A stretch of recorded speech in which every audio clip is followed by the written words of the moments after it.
You're watching WXYZ 7. Now, action news at 11.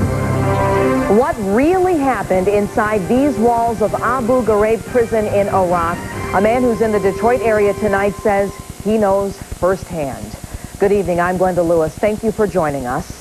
And I'm Dave Llewellyn. That man has relatives in Dearborn and a lawyer in Royal Oak, and now he's looking for justice. Action News reporter Glenn Zimmerman is live in Royal Oak with the story tonight. Glenn? Good evening, Dave. That man talked to us for quite some time about nearly the 2 months that he spent inside that prison. He also told us that he was released because apparently he didn't do anything wrong. Now, you must know these things. First of all, you will not see the man's face at all in this story because he's asked us to protect his identity. Second of all, he does not speak English. You'll hear his voice and the voice of a translator. Punishment and torture happening, which I can't even talk about. With only a bracelet to show he was there, this man, who we will only call Mr. Saleh, could add fuel to the ever-growing scandal of Iraqi prisoner abuse. The sounds and the voices of people crying, women wailing, yelling, is very effective, very emotional. Mr. Saleh was a prisoner at Abu Grahb prison under Saddam Hussein's regime because he says he was an outspoken enemy of the government.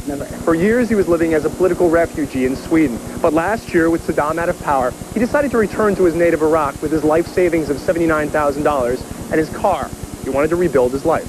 While driving in Iraq, he claims an American soldier pointed a gun at his head and didn't believe he was a Swedish national. That's when he says he once again ended up in Abu Grahb prison, the same prison there's already documentation of abuse. Yes, I was tortured but never asked questions. I was always referred to as a liar. He cannot speak of the torture, but in this claim filed with the U.S. government, the nudity, humiliation, and often sexually oriented torture is clearly explained. I would say these people do not represent America. Because I've been to America and I've seen what America is all about. The people of America are wonderful people. Now, I must point this out. This complaint is dated May 12th. That is well after the national story broke. So we had to talk to the attorney. Why wait so long to file the documentation? He said, first of all, he needed to verify all the claims. And then when the national report came out, so many things that Mr. Saleh had said before the national report came out jibed with the national report. That was one thing that pushed him forward. Another thing was that there was emotional and psychological abuse that seemed to jibe as well with this sort of torture. What is the next thing he's going to do? Well, he wants his $79,000. He also wants some sort of compensation for his car as well as compensation for the emotional abuse. We're going to have to wait 30 to 60 days for the government to make its choice. We are live here in Royal Oak. Glenn Zimmerman, Channel 7 Action News. Thank you, Glenn.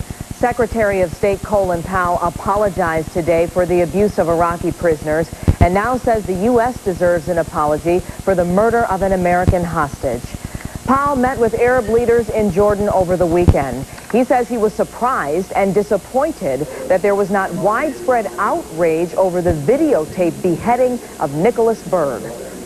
There ought to be outrage. There is anger in the Arab world about some of our actions, but that is no excuse for any silence on the part of any Arab leader for this kind of murder.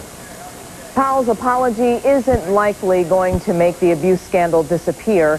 An article published in The New Yorker says Secretary of Defense Donald Rumsfeld authorized the abuse of prisoners as part of interrogations. The Pentagon denies the report.